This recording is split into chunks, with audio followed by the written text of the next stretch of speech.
Dear students, আজকে আমি one word substitution বা এক কথায় প্রকাশ সম্পর্কে আলোচনা করব। ভালো করে ইংরেজি জানার জন্য আমাদেরকে ওয়ান ওয়ার্ড সাবস্টিটিউশন জানতে হয়, এক কথায় প্রকাশগুলি জানতে হয়, কারণ এগুলি আসলে শব্দার্থ আর বিভিন্ন ধরনের কম্পিটিটিভ এক্সামের জন্য এগুলি অত্যন্ত প্রয়োজন। তো একটু ধৈর্য ধরে বোঝার চেষ্টা করবে, শোনার চেষ্টা করবে, কারণ ধৈর্য ধরলে অ্যাটলিস্ট এই কতগুলি তো শিখতে পারবে, তাই ধৈর্য ধরে শিখবে। তো দেখো, প্রথমে যে মানুষের মাংস খায় তাকে বলা হয় ক্যানিবেল, CANNIBAL, ক্যানিবেল। বিবাহ ঘৃণা করা ব্যক্তিকে বলা হয় মিসোগেমিস্ট, MISO, GAMIST, মিসোগেমিস্ট।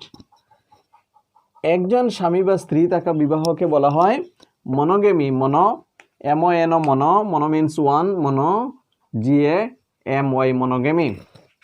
দুইজন স্বামী বা স্ত্রী থাকা ব্যক্তিকে বলা হয় বাইগেমি, বাই মিন্স দুই, বাই GAMY, বাইগেমি। তো যে সর্বত্র উপস্থিত থাকে তাকে বলা হয় অমনি প্রেজেন্ট, অমনি তারপর হচ্ছে প্রেজেন্ট, অমনি প্রেজেন্ট। তো অমনি প্রেজেন্ট, OMNI, অমনি, PRESENT, প্রেজেন্ট।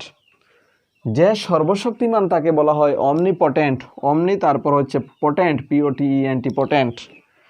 যে নিজেকে ভালোবাসে তাকে বলা হয় ইগোইস্ট, EGOIST, ইগোইস্ট।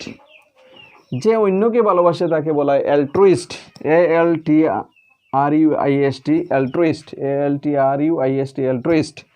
কোনো পেশায় দীর্ঘদিনের অভিজ্ঞতা থাকা ব্যক্তিকে বলা হয় বিটেরেন, BETERAN, বিটেরেন। কোনো পেশায় দীর্ঘদিনের অভিজ্ঞতা থাকা ব্যক্তিকে বলা হয় বিটেরেন। যে ভাগ্যে বিশ্বাস করে তাকে বলা হয় ফ্যাটালিস্ট, FATALIST, ফ্যাটালিস্ট। তো এই হচ্ছে আজকের 10টি ওয়ান ওয়ার্ড সাবস্টিটিউশন।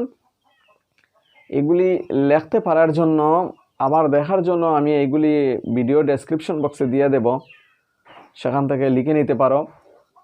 আর খাতা কলমে লিখে নিলে এগুলি শিখতে সুবিধা হবে।